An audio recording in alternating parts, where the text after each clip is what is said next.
आज मला चपाती बनवायचा खूप कंटाळा आला, म्हणून 1 वाटी फक्त तांदळाच्या पिठापासून बनवल्या खूप छान अशा पुऱ्या.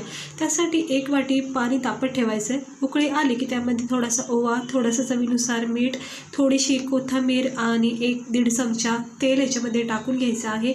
थोडंसं मिक्स करून झालं की त्यामध्ये अर्धा वाटी तांदळाचं पीठ थोडं थोडं करून टाकून याच्यामध्ये मिक्स करून घ्यायचे. हे बघा, तांदळाचं पीठ असं थोडं थोडंसं गरम पाण्यामध्ये टाकून छान असं व्यवस्थित मिक्स करून याचा एक डो तयार करायचा.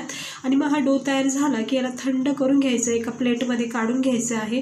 प्लेटमध्ये काढून व्यवस्थित 5-10 मिनटं याला असं नरम सॉफ्ट असं मळून घ्यायचं आहे.